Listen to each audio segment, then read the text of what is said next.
وعلیکم السلام۔ وہ سعودی عرب والا بھائی اپنے فطرانہ اور اپنے بچوں کا فطرانہ دینے کا شرعاً پابند ہے، اور وہ وہاں کے حساب سے دے گا۔ باقی بہن بھائیوں کا فطرانہ اس پہ لازم نہیں ہے، اگر وہ دینا بھی چاہتا ہے تو جہاں پہ وہ بہن بھائی موجود ہیں وہاں کے حساب سے دے سکتا ہے۔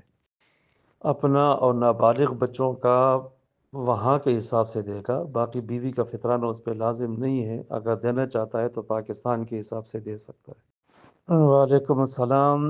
اگر وضو کے دوران جلدی جلدی سر دھویا ہے، اتنے وقت لگایا ہے جتنا کہ وضو میں لگتا ہے، پھر تو اعتکاف نہیں ٹوٹا، لیکن اگر زیادہ وقت لگایا ہے اور صابن استعمال کیا ہے تو اعتکاف ٹوٹ گیا۔ وعلیکم السلام۔ شروع سے توڑ سکتے ہیں تاکہ وہ کہیں اور انتظام کریں، لیکن اگر انڈے وغیرہ ہیں یا بچے ہیں تو پھر ختم کرنا جائز نہیں ہے۔ وعلیکم السلام۔ اس کا صحیح طریقہ یہ ہے، مدارس میں چل رہا ہے کہ جو مستحق طلبہ ہوتے ہیں وہ معتمم کو وکیل بناتے ہیں، وہ وکیل بن کر ان کی طرف سے زکوٰۃ وصول کرتا ہے، اور طلبہ اجازت دے دیتے ہیں کہ یہ رقم وصول کر کے سب پہ خرچ کریں۔ وعلیکم السلام۔ والدہ اپنا فدیہ ادا کریں گی اور بہو کو بھی وہ فدیہ دے سکتے ہیں، آپ لوگوں کے ذمہ نہیں ہے فدیہ۔ وعلیکم السلام ورحمۃ اللہ وبرکاتہ۔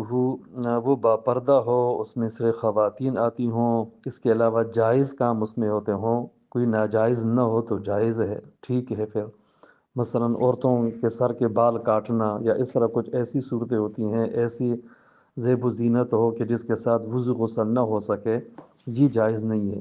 یعنی وہاں پہ کچھ کام جائز ہیں، کچھ ناجائز ہیں، وہ پوچھ لیے جائیں، اس کے مطابق عمل کیا جائے تو درست ہے۔ وعلیکم السلام۔ خریدتے وقت اگر یہ نیت نہیں تھی، پہلے سے رہ رہا تھا اور ابھی نیت کر لی ہے کہ مہنگا ہو گیا تو بیچ دوں گا، تو اس سے کوئی فرق نہیں پڑتا، مالی تجارت نہیں ہے۔ وعلیکم السلام ورحمۃ اللہ وبرکاتہ۔ زکوٰۃ کے پیسوں سے براہ راست دونوں میں نہیں لگا سکتے، البتہ جو مدرسہ ہے وہاں اگر بالغ بچوں نے، مستحق بچوں نے معتمم کو وکیل بنایا ہو زکوٰۃ وصول کرنے کا، اور اس کو پیسے دے دیے جائیں اور وہ ان سے سولر خرید کر مدرسے میں لگا دے تو یہ جائز ہے، اور مسجد اگر چھوٹی ہے، مدرسے کے تابع ہے، تو پھر اس میں بھی استعمال کر سکیں گے۔ وعلیکم السلام۔ آپ کے پاس جمع شدہ رقم اگر 5-6 لاکھ ہو تو آپ پہ اس کی زکوٰۃ واجب ہوگی، اور اگر اس سے کم رقم ہے تو زکوٰۃ واجب نہیں ہوگی۔ جو زمین استعمال میں آ رہی ہے اس پر زکوٰۃ نہیں ہے، البتہ اس سے اگر آمدنی حاصل ہوتی ہے، یعنی عشر اناج وغیرہ، تو اس میں عشر واجب ہوگا۔